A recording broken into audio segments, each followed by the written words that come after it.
Hello everyone. I once again welcome you all the YouTube channel of Law Vida and I believe and I hope that you all would be doing great and fine. और आज इस particular video में हम बात करेंगे environmental law से related कुछ landmark judgments की जिन्होंने वेरियस प्रिंसिपल्स को ले डाउन किया in the environment law. So, without any further delay, let's just begin with our video. So, the very first case which we have with us is Well-Law Citizens Welfare Forum versus Union of India of 1996. ये case हमारे लिए इसलिए important है क्योंकि यहाँ पे supreme court ने पहली बार प्रिकॉशनरी प्रिंसिपल और जो पॉलिटिव पेज प्रिंसिपल है इसको एक्सप्लिसिटली इंडियन इन्वायरमेंटल लॉ का पार्ट माना, उसका हिस्सा माना. और इस केस के फैक्ट्स ये थे कि सबसे पहले मतलब तमिलनाडु के वेल्लोर डिस्ट्रिक्ट में एक एनजीओ था, वेल्लोर सिटीजन्स वेलफेयर फोरम. इसको सुप्रीम कोर्ट के सामने मतलब इसने एक पेटिशन फाइल की थी आर्टिकल 32 ऑफ द कॉन्स्टिट्यूशन के अंडर में. और उन्होंने कंप्लेंट की वहाँ पे कि जो टैनरीज और इंडस्ट्रीज़ हैं वो अपने अनट्रीटेड केमिकल एफ्लुएंट सीधे पलार रिवर में डिस्चार्ज कर रहे थे. पलार नदी वहाँ थी जिससे लोकल लोग मतलब उनको पीने का पानी और नहाने का पानी वो लोग वहाँ से लेते थे.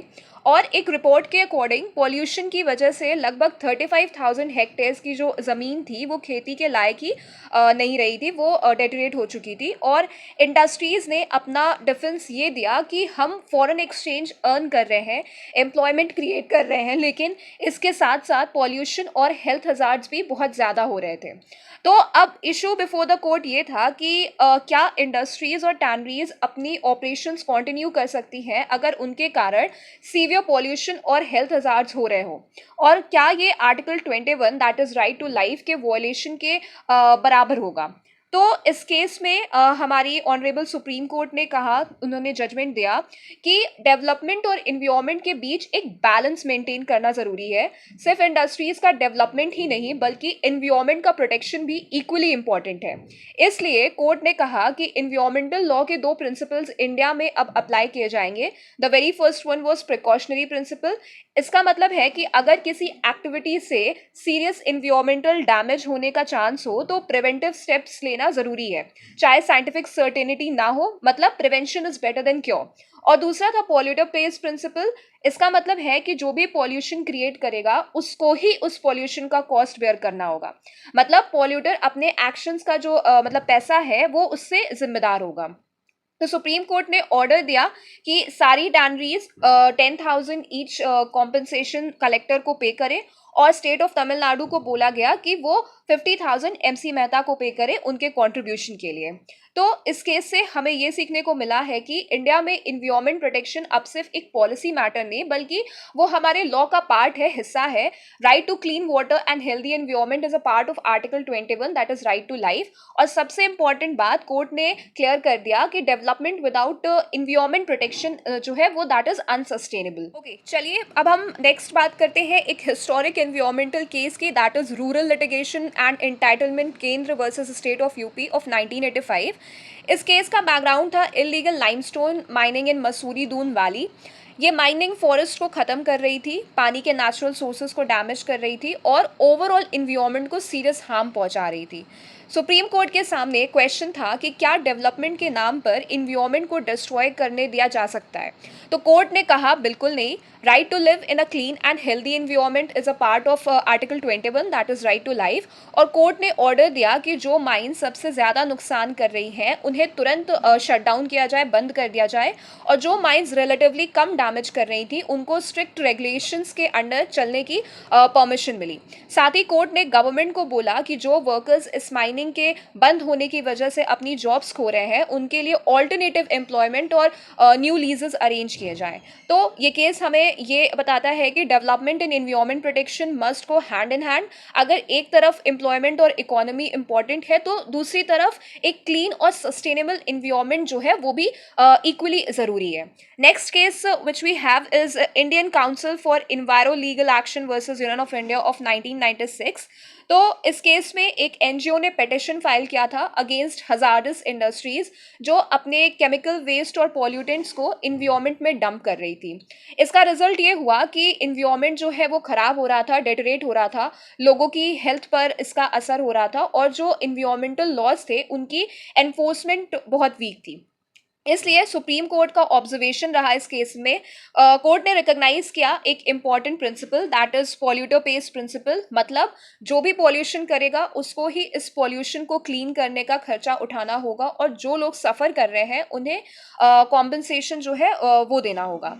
कोर्ट ने ये भी कहा कि लॉज तो बने हुए हैं, लेकिन एनफोर्समेंट जो है उन लॉज का वो काफ़ी वीक है, इसलिए गवर्नमेंट को स्ट्रॉन्गर रेगुलेशन, मॉनिटरिंग और पेनाल्टीज ये अडॉप्ट करनी होंगी।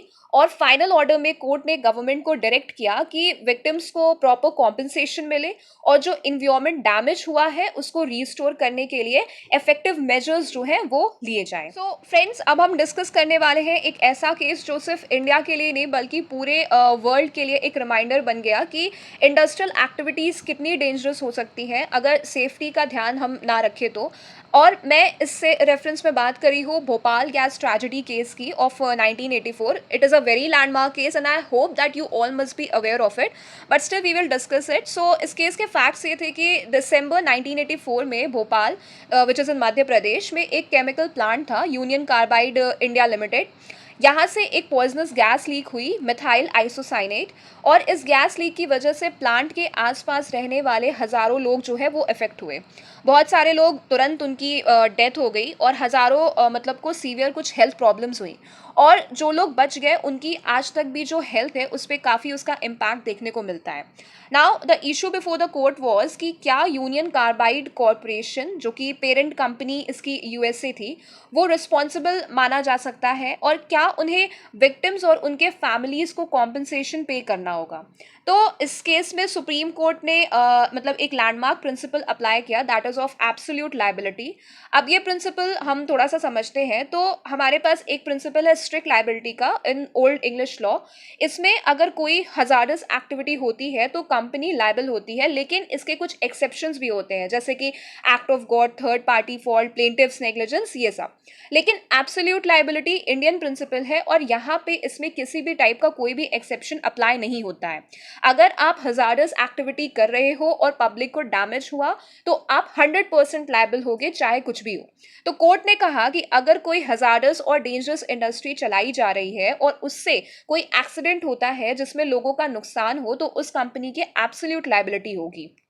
अब हम डिस्कस करते हैं एक और हिस्टोरिक जजमेंट को, जो कि भोपाल गैस ट्रेजेडी के तुरंत बाद आई थी, और ये है ओलियम गैस लीक केस, मतलब MC Mehta versus Union of India of 1986।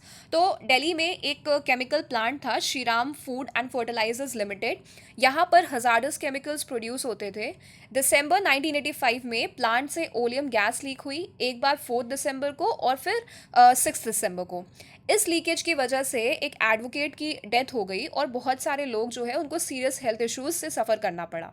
इसके बाद इन्वायरमेंटल एक्टिविस्ट एमसी मेहता ने आर्टिकल 32 के अंडर एक पीआईएल फाइल किया, और डिमांड किया कि ऐसे हजार्डस इंडस्ट्रीज या तो बंद किए जाए या फिर उन्हें रीलोकेट किया जाए। तो now the issue before the court was कि कोर्ट के सामने, मतलब क्या जो सुप्रीम कोर्ट है वो अपने आर्टिकल 32 पावर्स को एक्सपैंड कर सकता है और डायरेक्टली विक्टिम्स को कॉम्पनसेशन दे सकता है?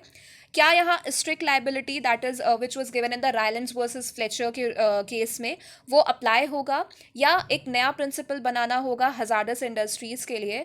और क्या एक प्राइवेट कंपनी जैसे श्रीराम को स्टेट अंडर आर्टिकल 12 जो है वो माना जा सकता है? तो इस केस में सुप्रीम कोर्ट ने बहुत मतलब कुछ इंपॉर्टेंट रूलिंग्स दी। सबसे पहला था डॉक्ट्रीन ऑफ एब्सोल्यूट लाइबिलिटी, उसको इंट्रोड्यूस किया। तो कोर्ट ने कहा कि हजार्डस इंडस्ट्रीज के लिए स्ट्रिक्ट लाइबिलिटी का इंग्लिश लॉ रूल काफ़ी नहीं है। इंडिया के लिए एक new rule, that is absolute liability, वो बनाया गया। मतलब अगर हजार्डस इंडस्ट्री से कोई डैमेज होता है तो कोई मतलब एक्सेप्शंस अप्लाई नहीं होंगे, जो कि स्ट्रिक्ट लाइबिलिटी के केस में अप्लाई होते हैं। और इंडस्ट्री की 100% लाइबिलिटी होगी कॉम्पनसेट करने की। और यहाँ पे जो आर्टिकल 32 है उसके पावर्स को भी एक्सपैंड किया गया, और कोर्ट ने कहा कि पीआईएल्स में भी विक्टिम्स को डायरेक्ट कॉम्पनसेशन आर्टिकल 32 के अंडर दिया जा सकता है। इससे इन्वायरमेंटल जुरिस्प्रूडेंस का स्कोप जो है वो और ब्रॉडन हो गया।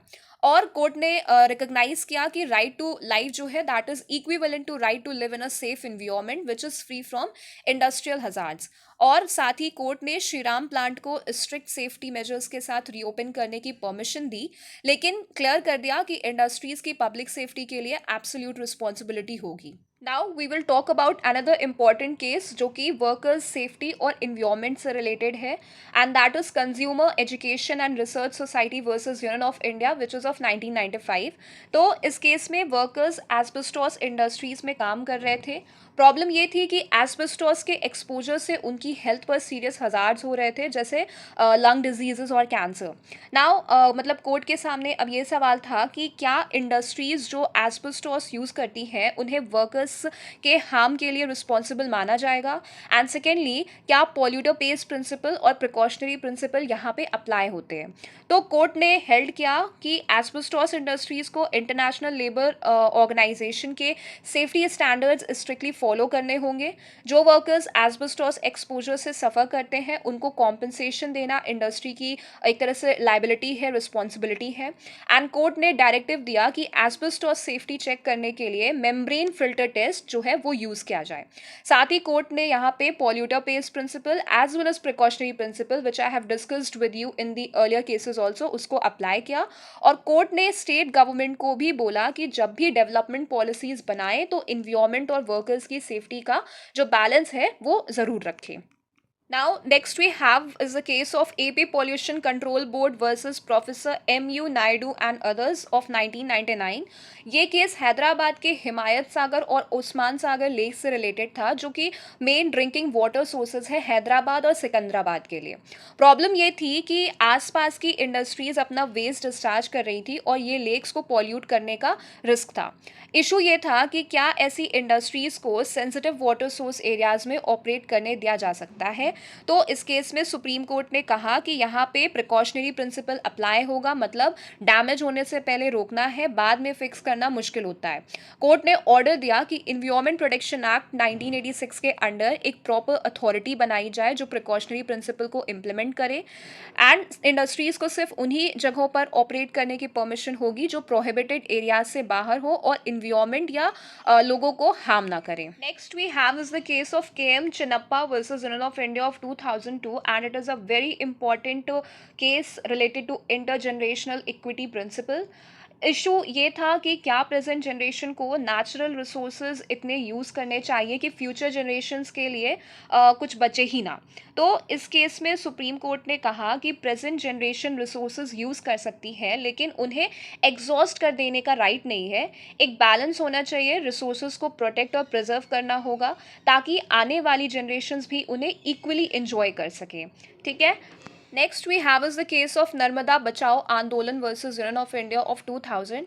सो फ्रेंड्स, ये केस जो है वो सरदार सरोवर डैम प्रोजेक्ट पर था। पेटिशनर्स ने आर्ग्यू किया कि डैम से ट्राइबल्स अपनी ज़मीन से डिस्प्लेस हो रहे हैं, पानी और इन्वायरमेंट डैमेज हो रहा है, फॉरेस्ट और wildlife as well as जो मॉन्यूमेंट्स हैं उन पे एक तरह का खतरा है। तो सुप्रीम कोर्ट ने कहा कि हाँ, कंसर्न्स जेन्युइन है लेकिन डैम के जो बेनिफिट्स हैं वो भी हैं, जैसे इरिगेशन, इलेक्ट्रिसिटी और ड्रिंकिंग वाटर सप्लाई एक्सेट्रा। इसलिए कोर्ट ने डैम को कंस्ट्रक्ट करने की परमिशन दी लेकिन साथ ही स्ट्रिक्ट कंडीशंस और सेफगार्ड्स लगाए ताकि डैमेज कम हो। तो ये केस एक एग्जाम्पल है सस्टेनेबल डेवलपमेंट का, मतलब डेवलपमेंट होगा लेकिन साथ ही साथ इन्वायरमेंट और ह्यूमन राइट्स की जो प्रोटेक्शन है वो भी ज़रूरी है। Next we have is the case of court on its own motion versus state of Himachal Pradesh of 2025। So this is a very recent case. इस केस में कोर्ट ने खुद नोटिस किया कि जो रोहतांग पास वैली है उसमें हैवी इंडस्ट्रीज इन्वायरमेंट को डैमेज कर रही है। पॉल्यूशन की वजह से ग्लेशियर्स, लोकल पीपल और इकोलॉजी सब जो है वो खतरे में है। तो नेशनल ग्रीन ट्राइब्यूनल NGT ने इंटरवीन किया और हिमाचल प्रदेश में इंडस्ट्रीज पर स्ट्रिक्ट रिस्ट्रिक्शंस लगाई ताकि इकोलॉजी जो है वो प्रोटेक्ट हो सके। सो ये केस बताता है कि कोर्ट्स और ट्राइब्यूनल्स प्रोएक्टिव रोल प्ले कर सकते हैं इन्वायरमेंट प्रोटेक्ट करने में, स्पेशली जब सेंसिटिव एरियाज जैसे ग्लेशियर्स और वैलीज जो है उनको डेंजर। सो स्टूडेंट्स, आज हमने देखा कैसे इंडियन जुडिशरी ने अलग अलग लैंडमार्क केसेस में इन्वायरमेंट प्रोटेक्शन और डेवलपमेंट के बीच बैलेंस बनाने की कोशिश की है, चाहे बात हो सस्टेनेबल डेवलपमेंट की, पॉल्यूटर पेज प्रिंसिपल की, प्रिकॉशनरी प्रिंसिपल की या फिर एब्सोल्यूट लाइबिलिटी की। हर केस हमें ये सिखाता है कि इन्वायरमेंट सिर्फ एक लीगल इशू नहीं बल्कि हम सबकी जिम्मेदारी है। आपको ये लेक्चर पसंद आया हो तो लाइक, शेयर और सब्सक्राइब करना मत भूलिएगा, और कमेंट करके बताइएगा कि आपको सारी चीज़ें समझ में आई। अब जो आपका जो भी कोई क्वेश्चन क्वेरी होगा वो भी बताइएगा। टिल देन मिलते हैं नेक्स्ट लेक्चर में एक नए टॉपिक के साथ। Thank you and bye bye.